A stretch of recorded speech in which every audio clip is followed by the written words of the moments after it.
Okay, I've hit the record button. Okay, hey everybody. I want to introduce you to a friend of mine. This is Craig Lincoln. And Craig, say hi to my guys. Hello, everybody. Pleasure to be here with you, and nice to see you, Dave.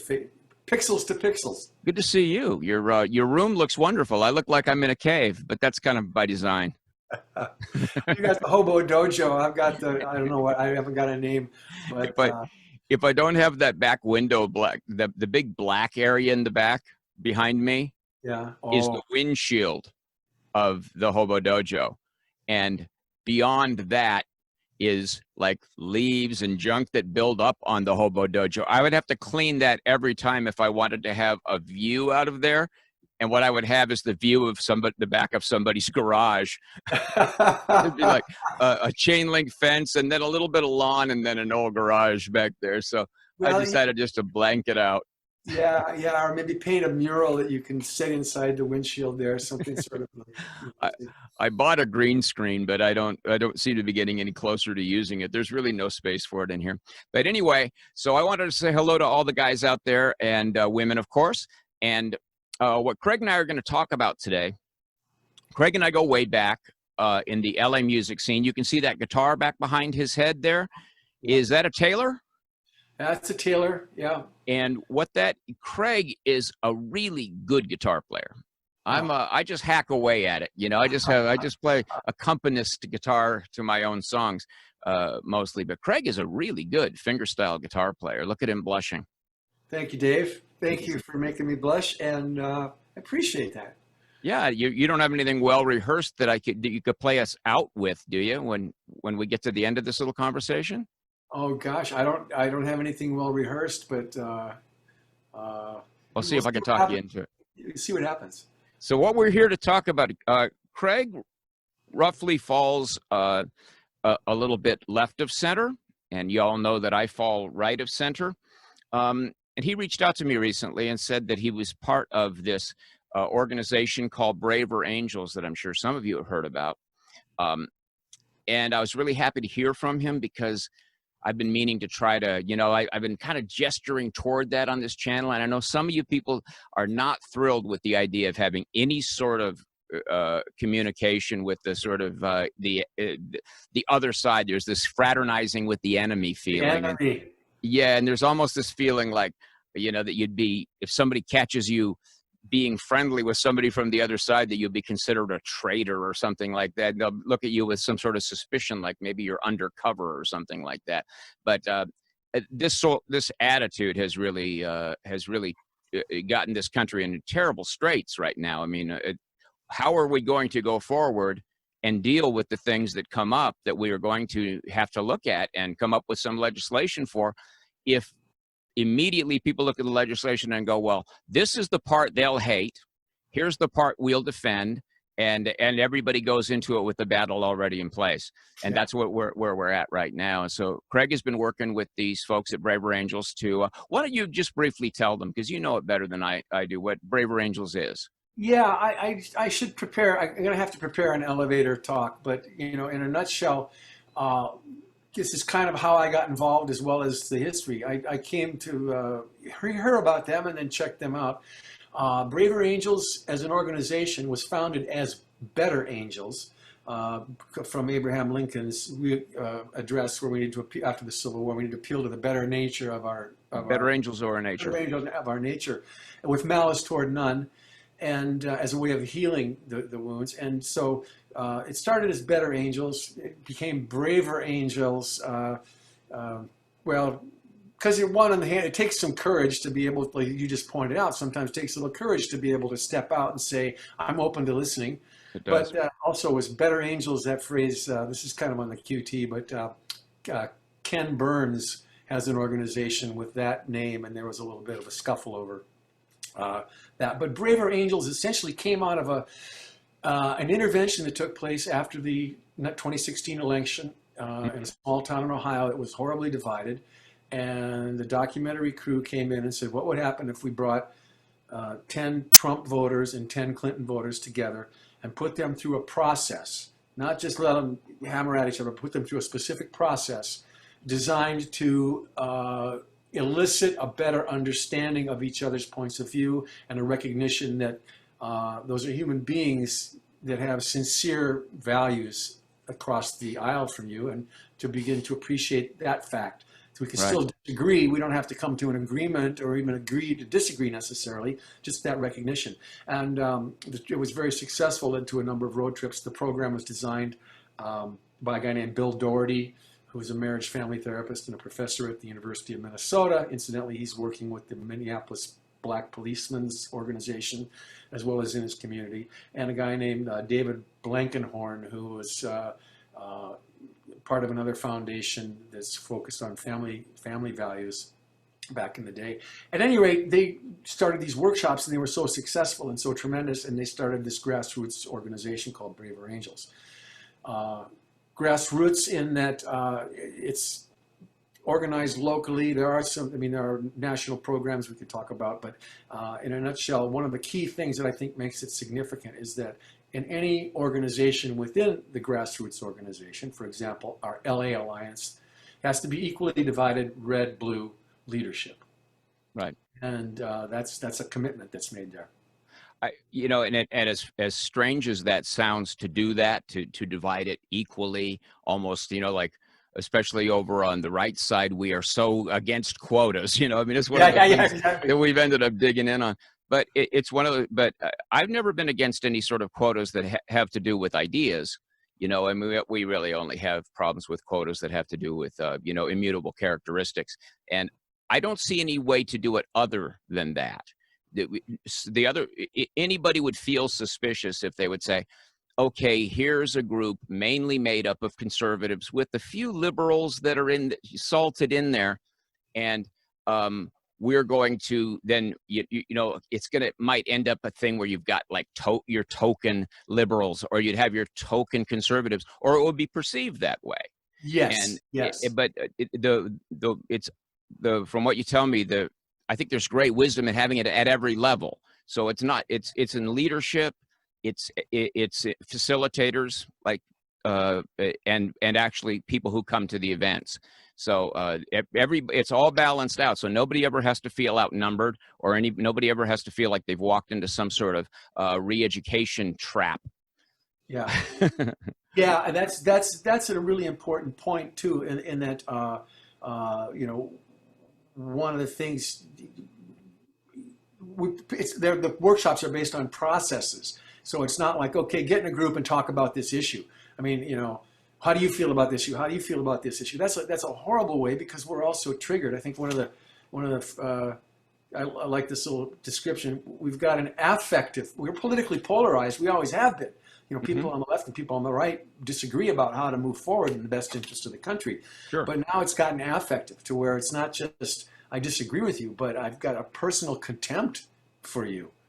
I distrust you, and that is not warranted. Well, there's no end game to that. There's no way, you're not heading for any sort of compromise. The word compromise itself has become highly suspect. What do you mean compromise? I'm not compromising my values. No. We're not talking about you compromising your values.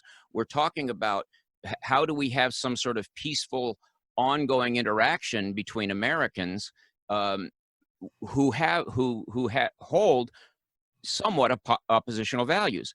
And the way you do that is that you compromise in your way of interactions. You compromise it by way of dialogue. You don't, and this idea that the one side it's no longer enough to just be the loyal opposition, or just to oppose strongly their basic tenet in any given argument.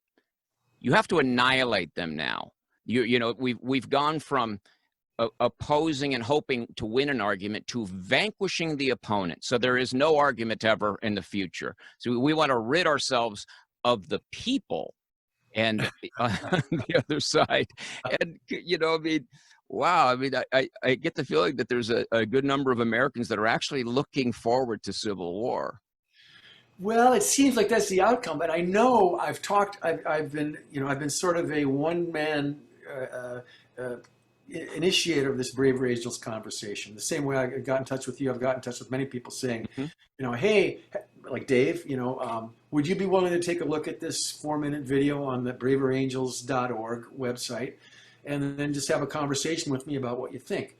And the video is a 4.5-minute introduction that sort of outlines what we're just talking about here, and maybe some of the programs that they offer, like debates that are parliamentary in nature, where we're not, the object is not to score points and be judged a winner. The object is to better understand, but articulate clearly what you really do think and feel and believe, and then understand better how other people think and feel and believe differently. I think that's important way that you're framing it, is that people are not coming together. Say you and I got together, and the topic for that night was the Second Amendment or anything, maybe national health care, something that you and I might disagree on. Mhm. I wouldn't be going in there thinking that, okay, what I'm tasked with is to persuade somebody over to my view. All I would have, my highest task would be to just simply explain my view. Am I getting that right? I So that, think so I think there's certainly in the debate format. For example, just last night there was a national debate. I'm not sure how many people were on. I wasn't able to tune in. Essentially, it had to do with this President Trump's policies, good or bad for Black America. hmm, All right. yeah, Um, who could argue about that? well, I mean, it's you got to hear you, and so it's not Right. about declaring and debating, because there's some master debaters out there, and I wouldn't try to I wouldn't try to debate, but listening and learning. And I firmly believe that if we just understand each other better and then go vote, we're going to come up with a better democracy, a better country. I agree with you. And just I mean, just the word Trump is so fraught these days. Yes. Um, I've done a number of videos about Donald Trump, and he was not my first choice. He ended up being the candidate of the party that was my choice, and so I did vote for him. But I fully understand why so many people, why he makes their hair stand on end. There is, and I did a piece about it where I sort of talked that on the left-hand side of the spectrum, most people have gone to college, and most people have a great attachment to well-spoken ideas, and Barack Obama was sort of like that cool college professor that you never had a chance to get that close to, but you really dug him in college. And now we've got this guy, and it helps that he's black, because we've been really wanting to have a black president. But the way he messages everything, it feels so comforting. It feels like, okay, I'm sort of back in the class, and here he is talking with that sort of measured NPR kind of tone, and it's the kind of thing. There's certain music that I'll play. I'll put on an album, and it transports me to a better time in my life. And there's something in the manner of Barack Obama that just did that. It transports people to a time in their life when they're open to ideas, when they're discovering the best parts of themselves. And Donald Trump's manner, on the other hand, transports them back to when they were in a nasty argument with somebody in 8th grade and they weren't necessarily going to win it. It's a different kind of thing. I don't know how much of it is New York. I think a lot of it is that he was influenced by Howard Stern. He was also a television personality who Yeah. developed a really good ear for what would get him into headlines. And he developed this sort of style over the years, because if you look back on him from the 70s, he's much smoother. He wasn't the kind of guy that was going to call somebody names in the 70s or the 80s. Somehow he developed this style, and it fit in with Twitter, and it fit in with it was what I think he felt was necessary to really be, to really get ahead of steam, was this rough way of communicating. And there are just a lot of people who will never budge on the idea of Donald Trump. On the other hand, on the other side of, excuse me for running long, Oh, But go. on the other side of the aisle, there were these people that felt for the first time in decades represented by Donald Trump. So they were very willing to forgive his roughness.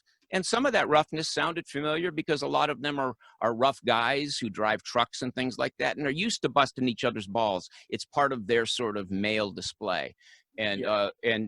I myself, I'm not bothered by rough language because I'm a little more native to it.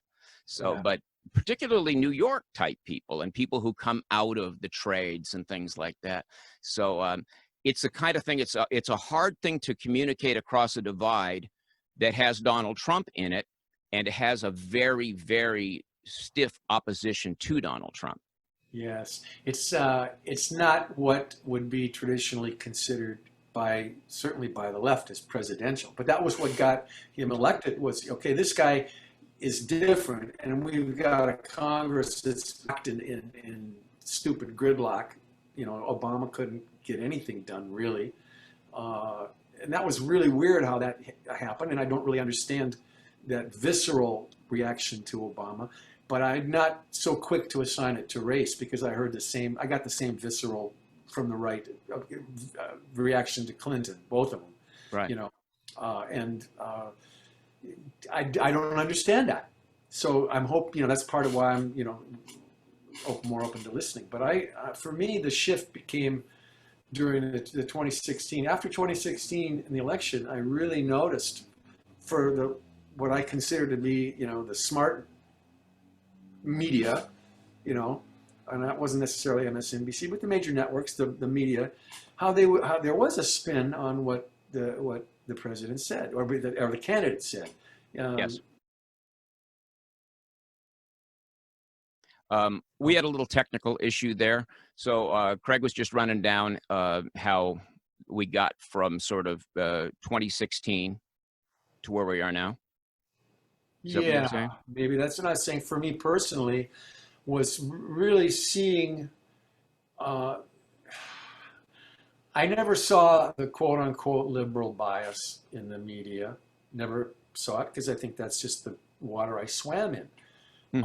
And I wouldn't be so quick as to say liberal bias. I like what Jon Stewart said. He was interviewed by O'Reilly on Fox a couple years ago. And O'Reilly said, come on, you're telling me you don't think the press is the media biased? He says, no, they're not. They're liberal biased. And Stewart said, no, they're not liberal biased. They're biased towards sensationalism, divisiveness, and laziness. And I thought that was a pretty good. I saw how things were taken out of context. I began to see.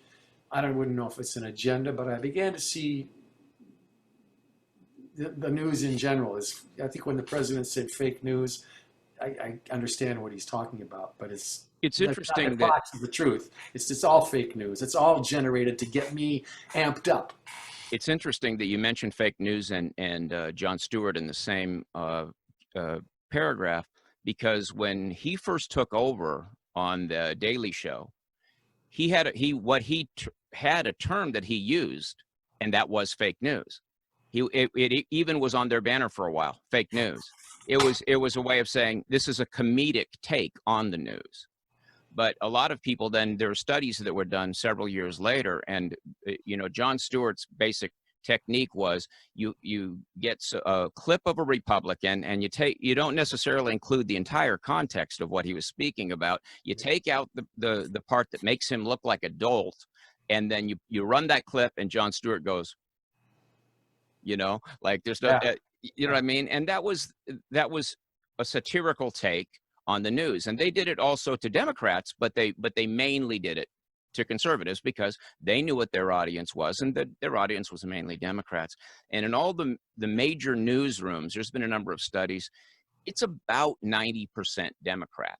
Now, this isn't to say that a Democrat cannot be objective, but I think we all have to admit that we all have biases. So is there Yeah. an intentional bias, or is there just one that bleeds out a little bit?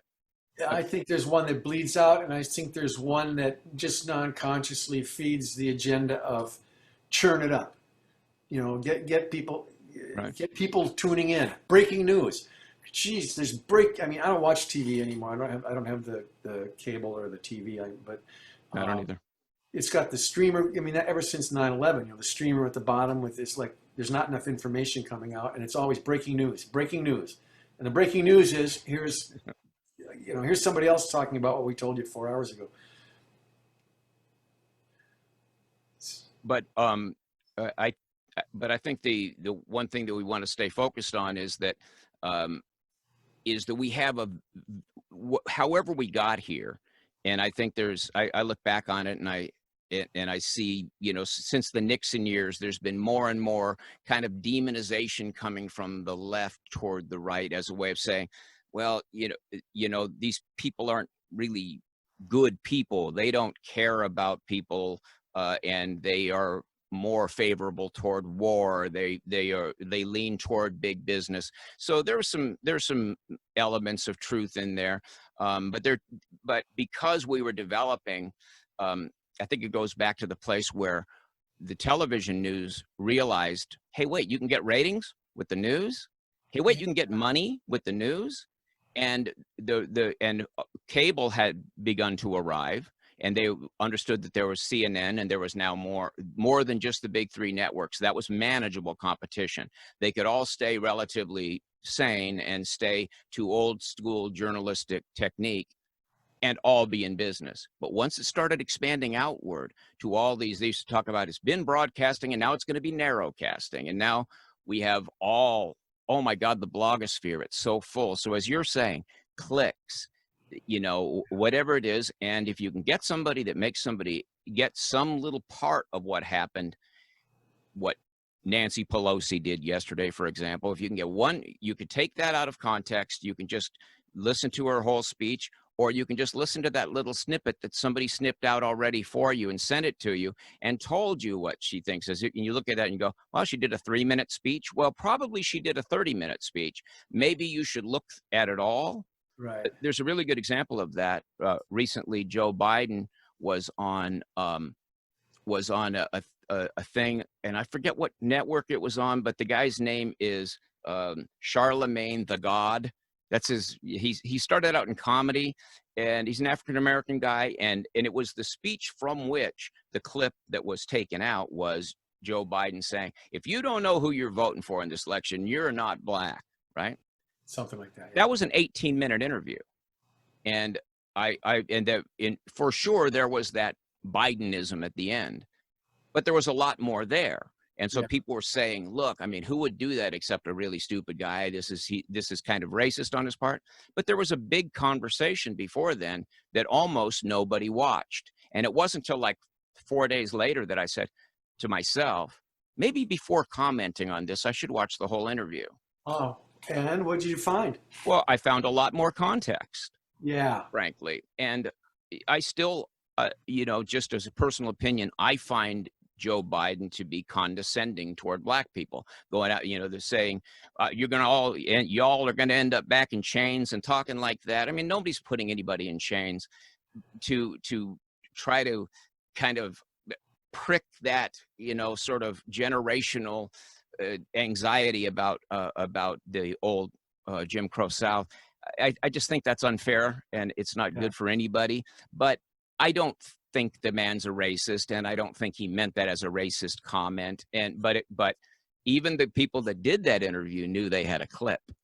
You know what I mean? Yeah. They knew they had a clip, and they knew that suddenly this was going to be a viral video. So they didn't object to taking that out of context and putting it out themselves. And that's how it went viral. So I'm in this world now.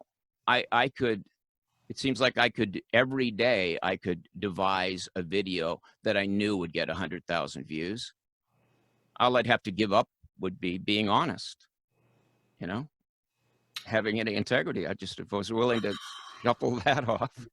Well, I think one of the reasons I reached out to you, specifically, I mean, as a musician, I thought, well, we'll cross paths sooner or later, or we'd be at some gathering once we do have gatherings. But more than once in your Blue Collar Logic talks, you've advocated, reaching out to somebody from the other side. I have. Being willing to, like this kind of dialogue. So it seemed like a natural.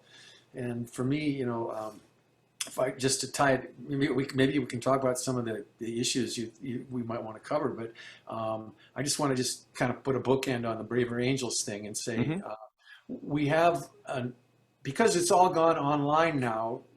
Geography is less significant, but we do have an LA alliance that we're starting up, and we're looking for leadership, people willing to step into a leadership role, and looking for conservatives. This is part of the reason I reached out to you as well. We talked about this. I think you made the joke with me yesterday. How do you recognize a conservative at a party? They're the people not talking about politics. Right, exactly. Standing on the corner and trying to and just and keeping their heads down. I've reached out to, and some of the conservatives I've reached out to said, "Yeah, I love talking politics, but I'm not going to stick my head up." Yeah, it's a problem in LA. There's this voice that I call the drug dealer voice, and you'll be talking to a fellow conservative in a coffee house, and you're going along and saying, "So what do you think about Trump? What about Trump said yesterday? What do you think about that?" Everybody goes down to this low voice. You don't want anyone to overhear you for fear of being accosted in public, and someone go, and that. As a Democrat for 35 years, that I realized that we had those people in the Democratic Party, and I ran into a number of them through the folk music world. There's a lot of people that hold their values in a militant sort of way, and when they hear any indication that somebody there does not believe that, they don't just say, each to their own. They think, okay, this is one of the moments where my activism kicks in, and that this is, I think, one of the differences between the left and the right is this sort of the right has religion and old school values as the core. There's a few core beliefs like the Constitution is, sometimes you expect, you hang out with a conservative and you go, "Hey, did you bring your Constitution, or should we use my pocket?" So there's this very sort of talking about the Constitution all the time. And that's a sort of a core of the way they behave. But one of the ways that Democrats tend to behave is there's this great sort of love of activism. And the great hero probably of the left, the greatest heroes, are people like Martin Luther King and Cesar Chavez and going all the way back to Susan B. Anthony. And it's held to be that the way progress happens, it's held to be, is through activism. And you don't almost never hear a conservative talk about their activism. But if you look at a lot of different, say if you go on and Google any old actor, usually it says actor, producer, activist. It's one thing people want to have it included in their resume. Activist.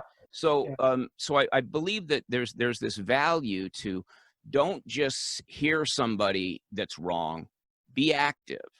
And on the over on the other side, on the right, that is taken as an offense. So those words. There's words that are polarizing. I was on a call with the Braver Angels, the moderators, the people that we're training to facilitate these workshops, like the Red Blue workshop, and we went through a list of well articulated conservative values that you just kind of have to agree with. I'm speaking as somebody more left of center. Yes, but they're articulated that way. But the way we're polarized, Bill Doherty, the founder, was saying he'd done a workshop, and he mentioned he got the words personal responsibility out of his mouth, and somebody shot it. That's racist. Exactly. Well, and so if those words are that radioactive to trigger that kind of emotion, how can we have a conversation? It's so true. I wrote an essay before I started going online with this stuff, and it was called Divvying Up the Values. And at some point we divvied up the words that we were using, like you said, self-reliance, personal responsibility. These are right-wing words now. Yeah. That's silly. And compassion, empathy, these are left-wing words now. Am I saying that, oh, I think I'm going to now focus only on personal responsibility, but I'm going to leave out all the compassion? Well, you know, it's silly. And we have all these words to describe all of these aspects of human nature that are American values and values of Western civilization, and pop up in any successful tribe. You know, there have to be these things. You have to, you know, have somebody has to be personally responsible and compassionate. But now, when we divvied up the values, we divvied Yeah. up the words, and then to follow that, we began to divvy up the values themselves. And so you just don't, you know, want to. I don't. I find myself, if I want to talk about compassion or love, I find myself uncomfortable doing so. You know, with if I'm around, you know, the people that I know from the channel and things like that. Yeah. I feel like Yeah. I'm going over to the other side somehow, and that's silly. Yeah, yeah. One of the things I'm learning from my interactions with other people that I'm talking with in this Braver Angels work is the way we tend to behave. And I say we, speaking as representative in this conversation of more the left. Uh, there's there's this kind of stereotype of, well, I've got some wokefulness going on, and it feels really good, and I really want to share that with you in hopes of enlightening you. And that attitude comes across in the conversation sometimes that we're having, or we're going to create we don't talk about creating a safe space when we do the red blue workshop. Turns out that's kind of a triggering word. That's sort of a bluish kind of thing. All of Safe us space. conservatives will just run away. Exactly. So it's no freaking safe space. This is what we're doing. Here's the ground rules, and here's how we're going to have a conversation, and it's going to be structured this way. And we're gonna respect each other, because that's, first of all, we built a process that doesn't allow for, yeah, but what about? Yeah, but what about? Well, Uh, I found myself in the first few years of being identified more as a conservative, and that began about uh, 2008. And I'd always sort of been a conservative leaning liberal anyway. And the longer I worked in the blue collar trades, and became more and more grounded in task work and doing things right, and you know, not expecting anybody to do anything for me because I worked alone. And these parts of my value system came to the fore. And I yeah, also met an awful lot of really nice people who I came to understand were conservative people. And I had always heard that they weren't nice people. You know, I thought only my parents are nice conservatives and everybody else is evil.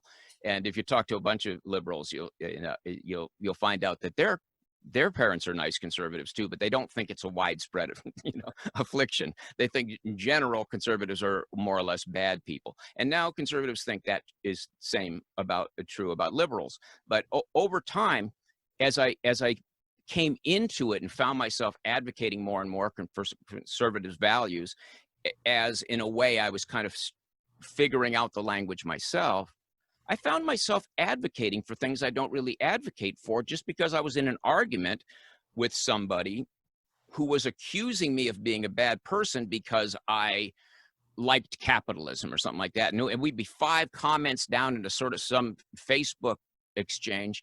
And I'd find myself advocating for things that I really don't advocate for. And the point I'm getting at is that if we want to hold a value, we also have to hold that we're ultimately talking about humans using that value or living by that value. And so yes, there is always an opportunity for excess. So there's an opportunity, just as there is an opportunity to be too much into safe spaces, and every time you gather with your friends, everybody has to everybody know what pronouns they want. I'm Dave, he, him, just as that's an excess of something that's a basically good idea, which is to make everybody feel accepted, make everybody feel welcome. That's a fine idea. yeah, And you go to any conservative barbecue and somebody new shows up, everybody goes into that mode, make everybody feel they're welcome, make everybody feel accepted, just as you would at a wine and cheese party over at your place, you damn liberal. but Yeah. but people live by that value. But if you take that value too Wait, far, I got to put the Chardonnay on ice. Hold on a second. right? But if you take that too far, it becomes silly, and also maybe it becomes something that could be manipulated by grifters. And the same is true of capitalism. That's why I try to always use the phrase free enterprise, so that I can remind myself that it has to be free. Everybody has to have access to the system, and it Right. has to be enterprising, as opposed to just people trading money back and forth. You know what I mean? Yes, yes. You know what I mean? Or it just being about the money itself. There has to also be something being created and brought into the world. Yeah. So there's excesses on it that arise out of a good, well-held value. That's all I'm saying. Yeah. That and then navigating those excesses, and then, like you said, finding yourself advocating or defending positions that I haven't even taken. They've been assigned to me, and I find Exactly. myself having to defend. And I'm one that I mean, conversations around things that the president has said. You know, well, I suggest, let's take some context around it. Did he really? Yes, those words were said.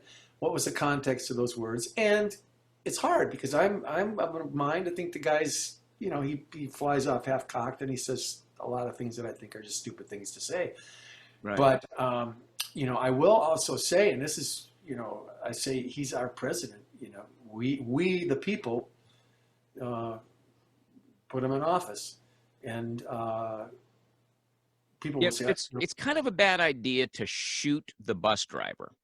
I mean, even if he's not the best bus driver, it's kind of a bad idea to shoot the bus driver. Yeah. And he's a little bit of a crazy bus driver. And I mean, there's certainly a lot of conservatives that are not happy with the direction, with what and how he says. And it's hard when, for me, to not get polarized when my liberal friends start, can you believe what he said? And they want to go off on it. I say, I can't. I'm not going to try. Well, and they want you to join into Yes.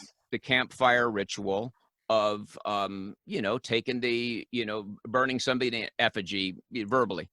And one thing that helped me to sort of understand Donald Trump in the way, because I had this tendency to trust the middle America and to trust working class America, just because I had sort of morphed into this blue collar worker because of the job I was in, and things changed in me, and I had a respect for people who drive the trucks and the forklifts and build the things. I had this deep kind of affection for these people, and when I saw them going for Donald Trump, I said, well, there must be something there, because these are not really frivolous people. These are people who have a sense about how you get the job done. So I'm going to at least be open to him. But I would hear him make these statements that you're talking about, like, why would anybody, for instance, want to go into a thing where you're running against a couple of senators, say Rubio and Ted Cruz, and give them both derogatory nicknames, call one of them a liar, and refer to the other one as like small in stature? I mean, it's like, why would you want to do that? If you're going to win the presidency, don't you want to have a way to then work with these people who will go back from a campaign and into the Senate or into Congress? Why are you out there? Why are you out there doing that? And I thought, that doesn't make any sense to me. That doesn't sound like a winning strategy. But then I noticed about him and I made a video about this. He always highballs you first, and that's sort of a real estate thing. Like, if you're trying to sell a house, you don't go for the price. You don't list the price that you want. Okay. You list the price, 25% higher than that, so that the person comes down 25% lower than what you want. And you go back up, and they go, and eventually you land where you want, and the person feels that like they've gotten it down, and everybody's happy. So in the world of real estate, nothing is ever the initial bid. And so when he said, we're going to build a wall, what I was hearing by that time, listening to him through the filter that I'd applied to my own brain to be able to listen to Trump. What I was hearing is he's going to enforce the border. I Yeah. didn't really expect a literal wall. And I came to realize over time that he does that with everything. He comes out with this sort of extreme statement. The problem is his base themselves being involved in Twitter wars and Facebook wars with their own bunch of people they fight with. They grab the first thing he says and they defend that. And in a sense, they sew him into a corner that he can't get out of. So, you know, in a way, that's sort of like what a comedian will do on stage. Everything's an exaggeration because that's how you get the response of laughter. Does that make any So sense to you? yeah, it makes a lot of sense. I hadn't thought it through that completely, but yeah, I mean, I gotta say, you know, things started happening with respect to immigration. It was a messy, you know, it was messy and nasty, and the thing with the families is horrific. Uh, but we've dealt with, we've let a mess, seems to me, be a problem for a long time. Right. And nobody was willing to. That's the, you know, it's like a third rail in the Congress, and nobody wants to actually do anything about it. And so you know, he's definitely stirred up the pot in Washington. I don't know if he's cleaned the swamp or filled it with another kind of water, but um, there's been a lot of movement over the last 4 years.